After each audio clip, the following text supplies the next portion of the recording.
Vedare tinokuchingamidzai zvekare kune chimwe chirongwa pano paZim Facebook Secrets and Confessions. Tadzoka zvekare nemamwe mamessages. Regedzai tibva tapinda mumamessages edu atadzoka takakubatirai.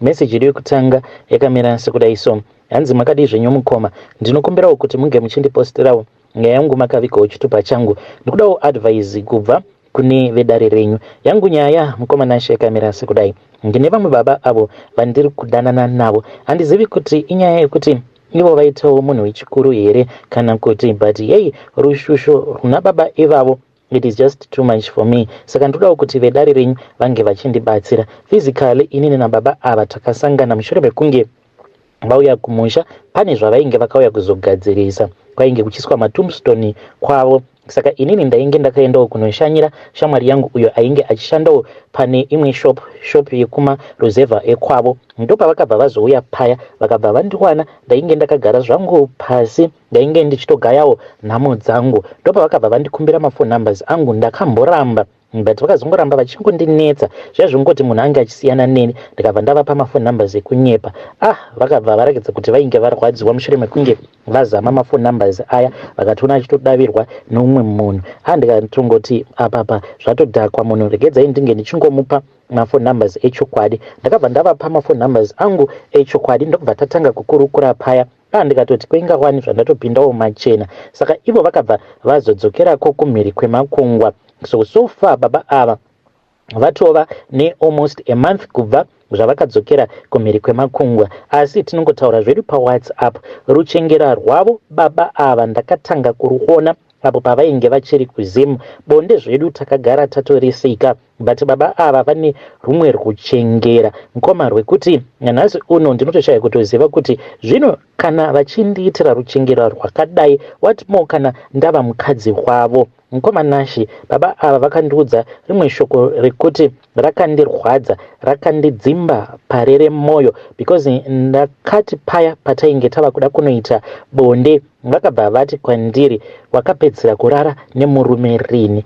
Ndakarwadziwa mukoma. Ndikati but that is very unnecessary. Vakabva vandibvunza, ndikabva ndavaudza kuti ndainge ndatovawo nemwedzi miviri kubva zvandainge ndakabva mukusangana nemurume pabonde. Vakabva vati we shall see, as if he was about to prove a point kunoita bonde kwavainge vachazoita bonde neni. Zvino mukoma, sikarudzi dzevanhukadzi hadzina kufanana. Sandi vakadzi vose vekuti kana akaita 2 months asina kusika bonde nemunhurume, kusikarudzi kwake kunobva kwatorakidzira kutoti zveshuwa munhu uyu atovawo nezinguva rakareba. I think kuti kuburikidza nemafeelings andainge ndiinawo, ndaifungidzira kuti ivo vachazviona kuti zveshuwa munhu uyu anorakidza kuti agara asati asangana nemurume pabonde. But vakati vachinoburuka pamusoro pangu, vakabva vati I am disappointed.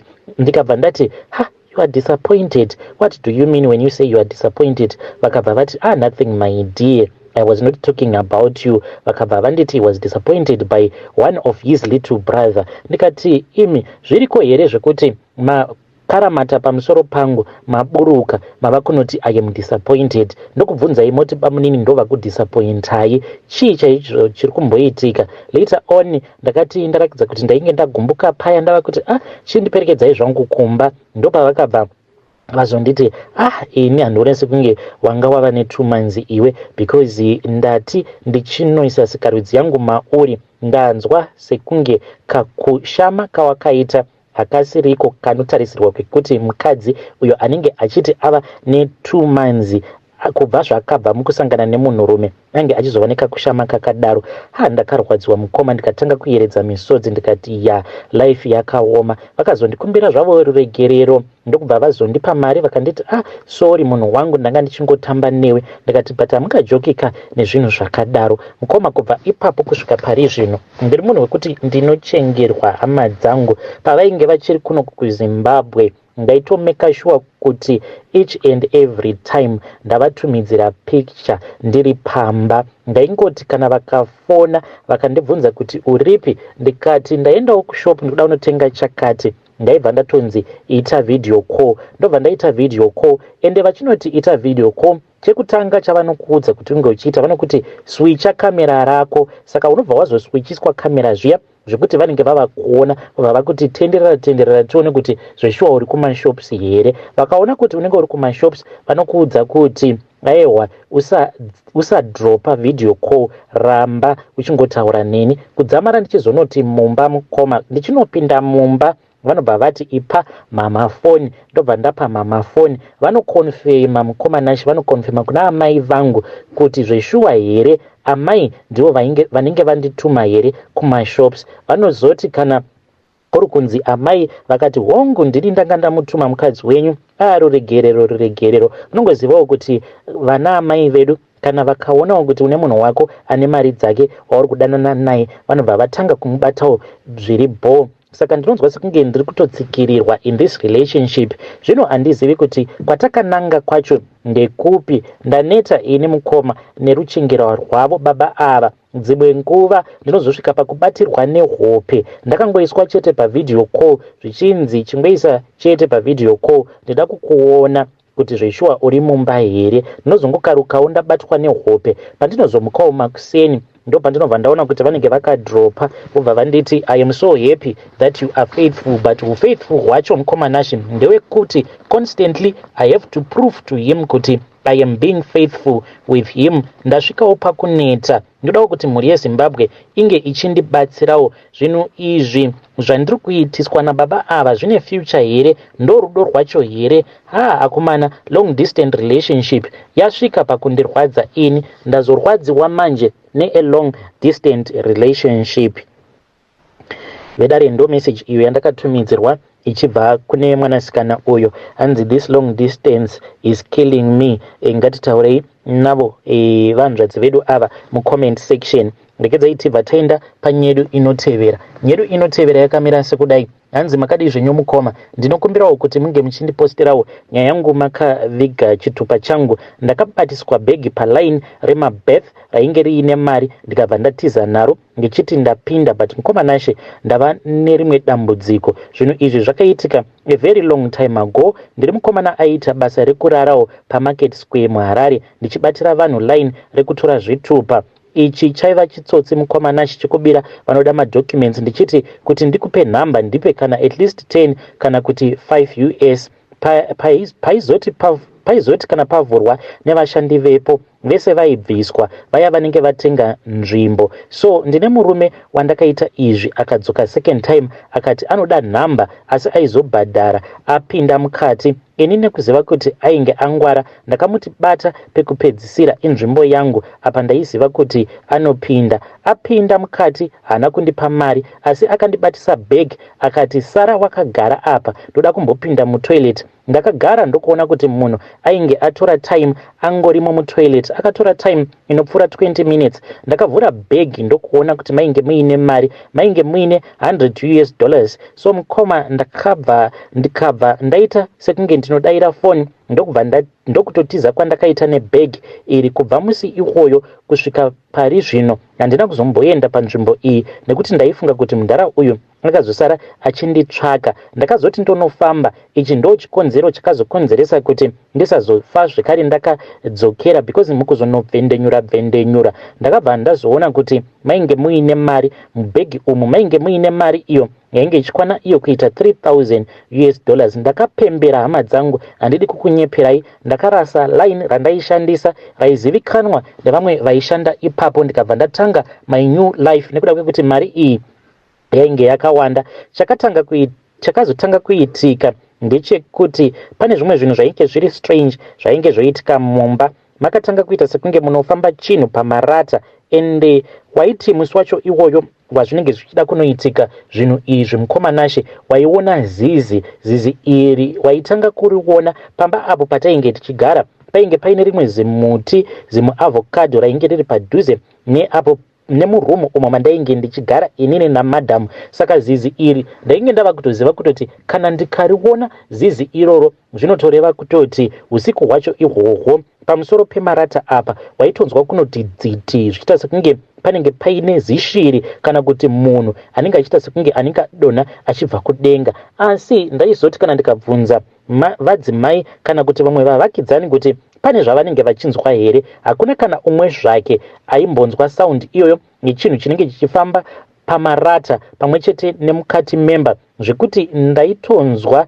chichitonorovera paTV nekumadziro. Chepiri, mwana wangu akangomuka akamonywa mutsipa ndokubva afa. Ndokufa kwaakaita ikoko ainge akatoburitsa rurimi panze. Zvimasounds izvi hazvina kumira kuitika. Mukadzi akazosvika pakuzonditiza achiti iye mukuzonofamba ainge akaudzwa kuti inini ndini ndainge ndakakonzeresa uye zvekare ndainge ndiine chidhoma icho chainge chakanodzipa mwana chikamumonyorora mutsipa. Mukadzi wangu kusvika pari zvino handitombozivi kwaari, nevana vangu handitombozivi kuti varipi. Ndakasuguma kunzwa zvichinzi mudzimai wangu ariko kuSouth Africa uko kwaava kugara zvekare neumwe murume. Zvimasounds izvi hazvina kumira kuitika. Mukadzi akasvika mukoma pakunoudza hama dzangu kuti inini ndainge ndiine chidhoma icho chainge chakatiurayira mwana, ndokusaka ainge ava kunditiza. Handichina hama nekuda kweizvo zvavakaudzwa nemukadzi wangu. Vakabva vati iwe unofungidzira kuti mukadzi wako angangoda kungokusvibisa kuti ungonzi iwewo wakaromba. Zveshuwa iwewo wakaromba because komari idzo dzawakazoshandisa kutanga shop. Ndinewo shop yangu mukoma. Shop iyi ndeye magroceries. Saka veukama vakabva vanditi iwewe chitipuruvhira kuti mari iyi une kwawakaiwana kuri legit. Ndikabva ndashaya kuti ndopindura paya ndichiti kudii. Handichina hama inoshanya pamba pangu nezvinoitika. Vemumaraini vanoti pamba pangu panomboonekwa nyoka. Nyoka iyi hanzi ndeyerudzi rwemhungu, asi ini nyoka iyoyo handisati ndakamboiona. Ndinogonzwa kufamba kwayo usiku. Ndinotonzwa kutoti mune nyoka yapinda mumba. Vana vemumhuri medu, especially vemumba medu, vane matambudziko. Vanoti vakafamba vari kungobata zvichinzi inini ndini ndakaromba. Ende zvinotonzi ndine nyoka yangu iyo yandinofamba ndakasunga muchiuno mangu umu kuita kunge belt. Asi handina kwandakaenda kunotsvaka mushonga kunze kwebhegi iro randakapiwa rainge riine mari. Ini wacho mukoma ndinototi kana ndikada kuti ndinge ndichifamba hameno so zvinongoitika. Ndinobva ndati ndava kuda kunosvika pamunhu uyauya anenge achida kundibatsira. Ndinoita sekunge ndinonzwa voice iri rinotaura neni richindiudza kuti dzokera kumba kana uchiri kuda kurarama, nekuti kana ukangoenda ikoko kwauri kuda kuenda ndinokuuraya. Nekudawo kwefiye ndinobva ndadzokera kumba ndichimhanya. Mari chaiyo chaiyo mukomanashi ndinobata imwe mari yekuti ine mumvuri, mari inotyisa, but kuti nditi mari iyoyo ndinoita sei nayo kunoko kwandiri ndakazototi zviri nani kuti ndinge ndichijoina housing cooperative. Nemari iyo yandinobata imari yekuti ndinotokwanisa kuti ndinge ndichitotenga imba kana kunana Borodel kumaSuburb uko, but handikwanisi mari yacho. Ndoti kana ndikaibata sanhasi after a couple of days ndinenge ndisisina kana sendi. Kudzamara ndazoona kuti zvehousing cooperative zviri nani. Kana mukasvika pamba pacho pandinogara ndinotoita sekungewo nditongoriwo murombo zvangu. Ndakangovaka ka 2 rooms kandinogara nemari yangu. Pamwe ndinoona vhunurwa renyoka. Izvi zvinoitika kutanga kwegore chete pandinoona vhunurwa renyoka. Vhunurwa iri mukoma pane pamwe pandakatomboriona riri padisplay zvichirakidza izvi kuti pandakangobuda mukoma nyoka iyi kana iri iyo mhungu yacho iyoyo yakabva yazonozvivhunura padisplay, paTV display. Zviriko here izvozvo kuti nyoka shuwa ingasvika pakuita comfortable mumba zvekuti inosvika pakunozvivhunura paTV display? Ndatambura mukoma Nashi. Kurara handizivi ndakaguma rini. Kunyange ndikamwa ma-sleeping tablets mukoma Nashi, that thing it keeps on affecting me. Hey vedare, ndo message iyo yandakatumidzirwa ichibva kuna mukoma vedu. Please ngatizamei kuti tinge tichitaura navo mukoma vedu ava mucomment section. Yeah, zvakangoma azvo vedu we. Strange things indeed they do happen in this world. Ini ndinoona sekunge makatorasirirwa chikwambo imi. Makatongoita zvekutonge piwa chikwambo chekurasirirwa. Ndokusaka makazoona mubhegi muine mari yainge yakawanda kudaro. Imimi mukabva mafara muchiti ndaita mari izvo mainge muchitorasirirwa chikwambo. Ngatitaurei navo mukoma vedu ava mucomment section. Regedzai tibva taenda panyaya yedu inotevera. Nyaya yedu inotevera yakamira sekudai. Hanzi makadi zvenyu mukoma Nash, ndinokumbirawo kuti munge muchindiposterawo nyaya yangu makaviga chitupa changu. Ndauyawo pano neconfession yangu iyo yandiinayo. Ndakarwadziwa mukoma Nash, ndikabva ndaona kuti zvose izvo zvandaigara ndichiudzwa nemurume wangu patainge tichiri pakati pekunetsana zvechokwadi chainge chiri chokwadi chekuti murume kunyangwe mukarambana iye anokwanisa kutonotora kana mukadzi wezera rechidiki. Saka nemurume wangu takarambana, inini ndainge ndava ne37, iye murume wangu ainge ava ne39. Ndaizviudza kuti hadhara iri rachembera, hapana kana paringambokwanisa kunowana mukadzi wezerawo rechidiki. Ndichiti iwe uchangoita munhu wekuti unenge wava kungotora chembere chete. Zvadaro mukomana chitakati tarambana kudaro, ini ndokubva ndazoya kuno kuCape Town kwandiri. Murume ndakabva ndazomusiya kuprovince uko kwatainge tichigara.